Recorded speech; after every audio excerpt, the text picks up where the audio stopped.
bon matin. Catherine, Raphaël, Serge. Notre dernière de la saison. Vous serez de retour le matin à compter du 8 août prochain parce que c'est notre dernière émission également ce midi. Et là, je ne sais pas si vous êtes comme moi. Hier, vous en pensez quoi de cette idée-là? Mais quel manque de jugement, Dr Mailloux. Allez fêter la fête du Canada dans une mosquée. Présentement. Ce n'est pas un manque de jugement, Catherine. Et Raphaël. OK, bien, si vous voulez.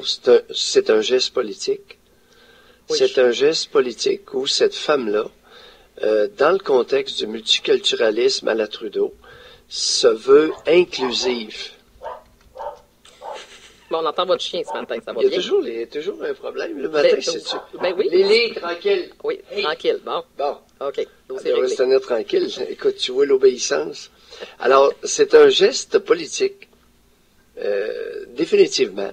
Elle sait très bien ce qu'elle fait, cette femme-là.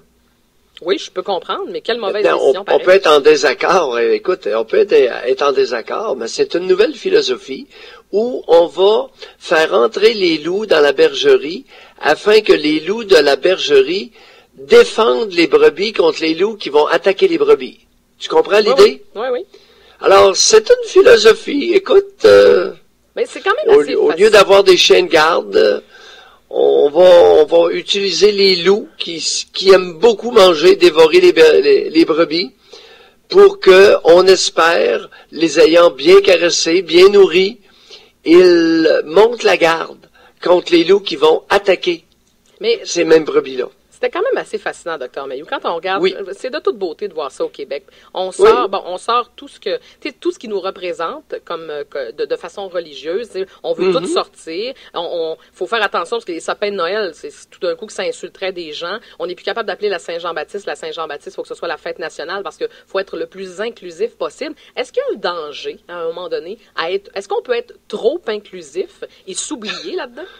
On est rendu là. Écoute, on est dans la foulée, Catherine, Raphaël. C'est intéressant parce que, rappelons-nous, vous avez probablement pas vu ça, vous autres, des défilés de la Saint-Jean-Baptiste avec un agneau dans le premier char, là, avec les Gugus, Marie-Joseph et n'importe quoi, là. Moi, je me souviens très bien de ça. Il y avait un agneau, il n'y a pas beaucoup de monde, un vrai agneau, là.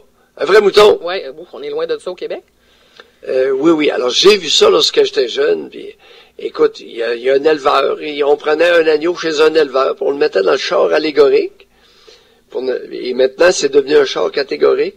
Alors, on utilisait, alors avec mon histoire de loup qu'on veut apprivoiser, et les brebis sont convaincus qu'un loup, si tu l'aimes, là, il va aimer les brebis. Ouais. C'est une question d'amour, Catherine. Ah oui? Non. Oui. Je suis pas convaincu, Dr Mailloux, qu'on a la bonne façon. Alors, les brebis sont tellement fines avec le loup que le loup va dire, écoute, on préfère manger de la galette que de manger de la brebis. Oui, mais le problème, c'est que le loup, à un moment donné, il va avoir faim d'une brebis. Ça va revenir. Parce que le loup, c'est un loup. En tout cas, je sais pas. C'est ma façon de voir. C'est parce que ça me perturbe, cette histoire-là. Nommer les choses comme elles sont. Oui. Quand Mailloux a déjà dit que l'islam est un cancer de société, je t'assure qu'il y a eu tout qu'un blâme. Le poste de radio, CKC, avait eu tout un blâme de la part des grandes dames du Conseil national des normes de surveillance. Ouais, mais... C'était ignoble comme propos. L'islam est un cancer. Ben non, l'islam n'est pas un cancer. L'islam est un traitement. Mais c'est parce que, Dr Mailloux, j'ai pas plus le goût d'aller fêter la fête du Canada dans une église catholique avec... j'ai pas plus le goût d'aller à la messe. Est-ce qu'on aurait fait la même chose? Ils auraient fait rire d'eux si on avait... Faites l'inverse, là, puis elle invite, là, justement... on va faire l'inverse, OK? Elle invite des musulmans dans une église pour une messe, une célébration catholique.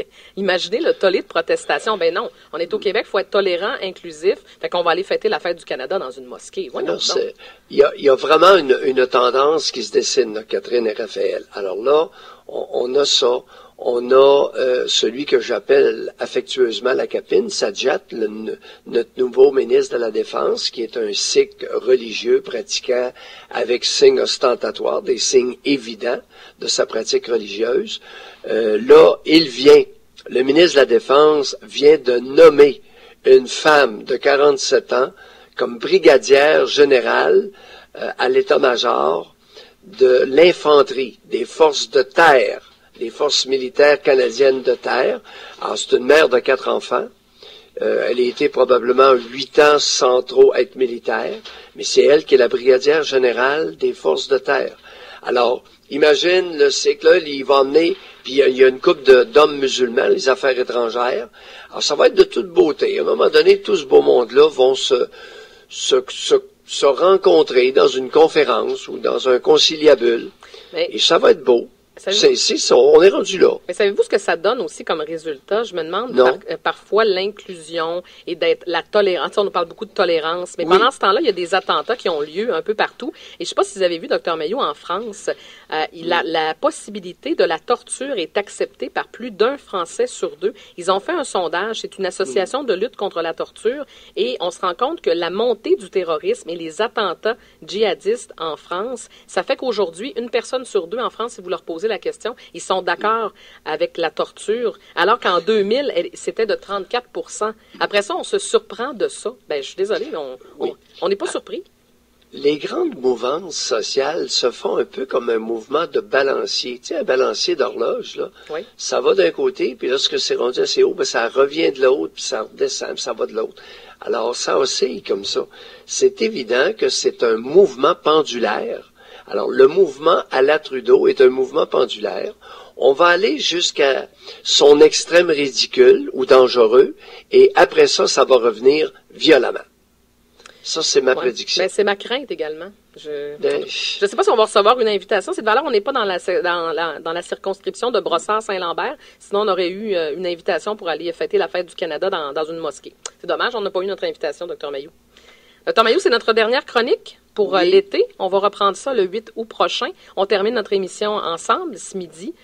Donc, la dernière de 106.9 Doc Mailloux, je vais préciser, parce qu'à l'automne, vous allez changer de créneau horaire, mais vous serez toujours sur nos ondes, je tiens à le préciser. Alors, vous serez à deux endroits, 7h10 à tous les matins, également de 9h30 à 11h, via le réseau Cogeco. Donc, vous serez en Estrie, en Outaouais, à Québec et ici en Mauricie. Alors, Dr Mailloux, vous retenez quoi de cette saison ensemble? Êtes-vous tanné de moi? Êtes-vous plus capable ou ça va? Non, je pense qu'on a encore de la place. C'est Raphaël. Oui. Qu'est-ce que tu dis de la déclaration de Richard Martineau ce matin dans son éditorial qui écrit que tous les garçons rêvaient d'être comme Pierre Lalonde? Est-ce que toi, tu rêves d'être comme quelqu'un actuellement? D'être comme quelqu'un, non. Je suis bien avec qui je suis, mais par contre, Pierre Lalonde, j'avoue que c'est un beau bonhomme. Et comme Catherine l'a dit, il a gagné, je pense, un concours de beauté, donc pourquoi pas? Pourquoi ne pas être Pierre Lalonde? Non, parce que ça m'intéressait pas à l'époque. Je suis de l'époque de Pierre Lalonde. Et Richard, même pas dans mon imaginaire le plus profond, je n'ai rêvé d'être comme Pierre Lalonde. Mais je vais vous avouer quelque chose, Dr Mailloux, je vais vous flatter dans le sens du poil. Si jamais je voulais être quelqu'un d'autre, probablement que ce serait le Dr Mailloux. Ouf, il y en a assez d'un, là. Mais pour la capacité, la curiosité intellectuelle. Raphaël. Le renard et le corbeau. Je dis pas pour le physique, je dis pour le côté intellectuel. Ah, avez-vous compris ce qu'il vient de dire? Oui, j'ai très bien compris. Quel fin renard. Oui, mais il a dit pas pour le physique, mais pour le cerveau. Vous en envoyez une petite droite, Dr Mailloux. Le renard et le corbeau, Jean de La Fontaine, 1700 cucs. L'histoire se répète. Ben, on va aller plus loin. Moi, je vais compléter. Si jamais on me donnait la possibilité d'être un homme, moi aussi, Dr Mailloux, je voudrais être vous. Ouais, franchement, on va finir ça là-dessus ce matin. On va vous flatter. On va flatter le loup. Non, vous me flattez même pas parce que je trouve pas ça correct. Non. Catherine Godreau. Oui. Écoute, t'es ce que t'es. Oui. Et une bête de radio comme toi, là, il s'en fait pas beaucoup au Québec, il s'en fera pas beaucoup non plus. C'est un modèle assez particulier. Et t'as rien à m'envier. Pas comme animatrice de radio. Je ne suis pas un animateur. Je ne serais pas capable d'être comme toi. Alors, et Raphaël, intéressant. Oui, hein? Intéressant, mon Raphaël. Oh.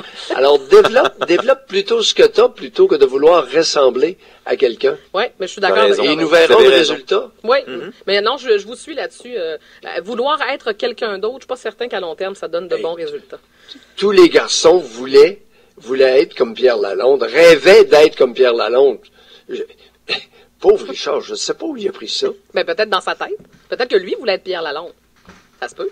Il y a peut-être des gens, Dr Mailloux, qui voudraient être Dr Mailloux. C'est possible. Oui, on va analyser tout ça, se peut. D'ici midi. Ça se peut. On se retrouve à midi pour... C'est possible, mais c'est pas l'idée de la journée.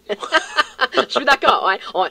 Mon Dieu, je suis d'accord. On n'a pas entendu ça souvent dans cette chronique-là. On se retrouve pour la dernière, Dr Mailloux, à midi, de midi à 14h. À plus tard. Ben, il y a Serge aussi, Sébastien, oui, Serge est discret. Il ne veut pas parler. Il ne veut pas se mettre... Non, je vous écoutez attentivement. Oui. Oh oui, il est attentif, Serge. Oh oui, il est toujours là. Dr Mailloux, à plus tard. Bye. 7h25. Alors, Dr Mailloux qui sera de retour le 8 août prochain pour sa chronique « Dans que la Mauricie se lève » avec beaucoup de plaisir.